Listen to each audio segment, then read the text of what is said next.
Welcome to today's cluster of new projects.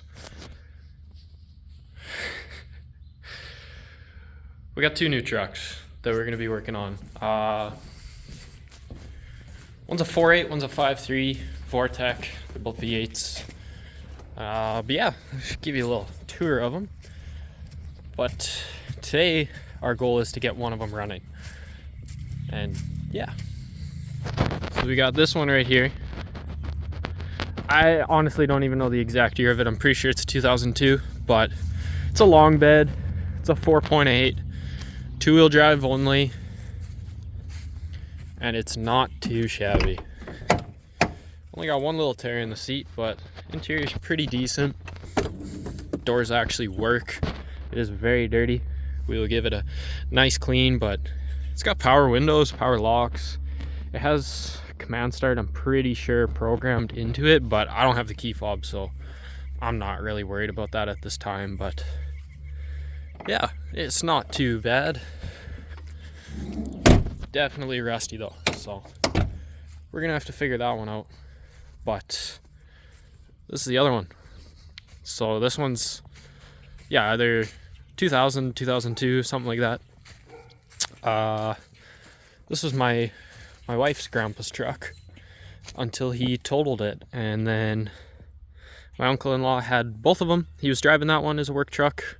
This was a parts truck, so we're gonna see if we can use this one to get that one going. When I delivered them to the yard, I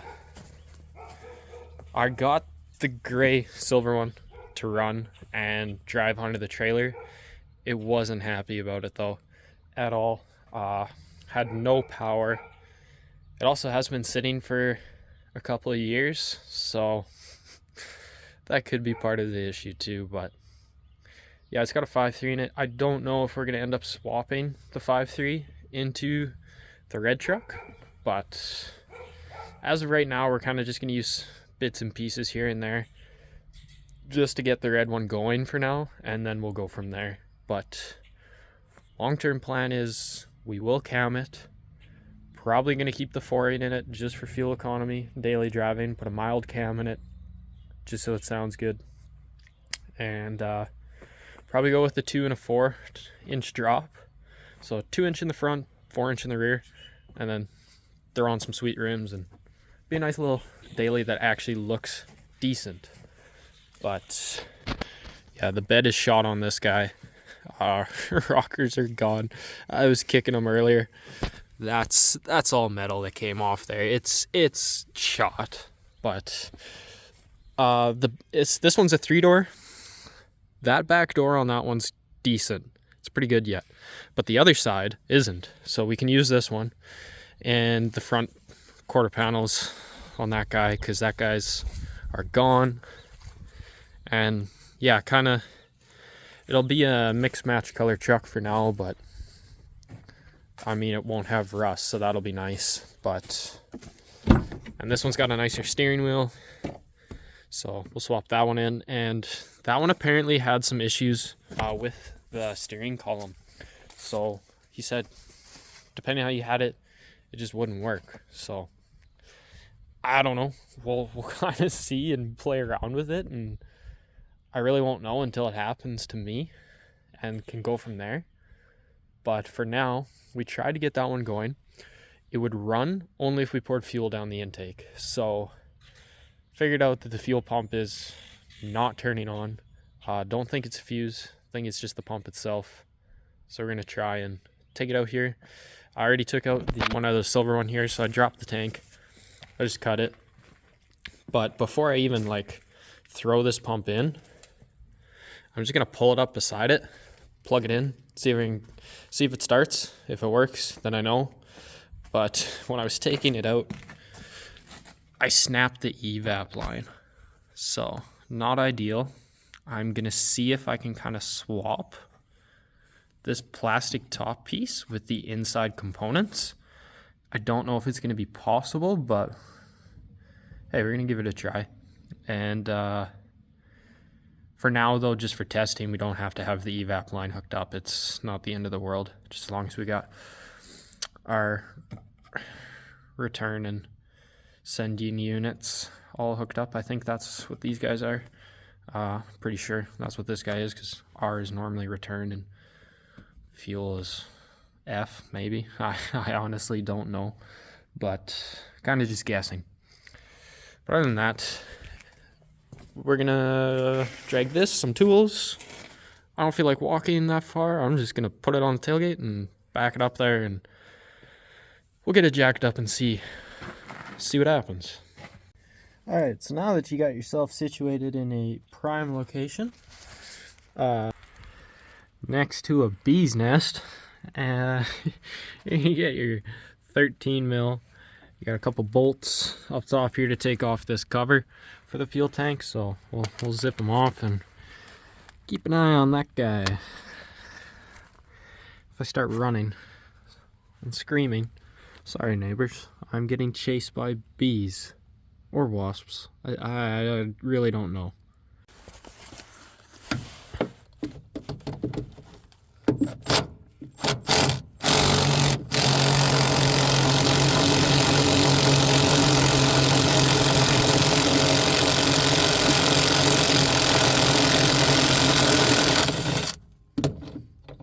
Come on. Yeah. Didn't even break it. Alright, one down, 3 more to go. So we got her out. The impact only ended up getting one of them, the first one out. But we dropped it. It'll kind of hang there, and then you just kick it, and it drops. Now we got 2 straps to deal with. I'm pretty sure those are 15s. There should just be 1 bolt each. You're good to go. But yeah, each of 15, we'll drop that. Straps look pretty good, so I don't think I'm gonna have to replace those. Actually, yeah, one there, one there. They look pretty good, so I think I'm just gonna leave them. And I don't know if I'm gonna put this cover back on. I mean, I probably will, but not right away, until I got everything else done. But yeah, we'll drop those straps now. Okay, so we ended up taking that out because the clamp underneath is a 5/16. You can take it off for the filler hose because you'll need to disconnect that in order to drop the tank. But I couldn't get the hose to come off, so I think this way is easier. Just take this out. So it's, for some reason, 2 7mm and then a 1/4 inch. I don't know why, but they're different sizes. You can see here, 2 7mm, 1 1/4 inch. I don't know what's going on, but whatever. They're out, that's out, and now we'll take the straps out. And it just started raining, so that's great. Okay, we got both straps off, but as you can see, it's still hanging there. So just very carefully, you just want to give her some.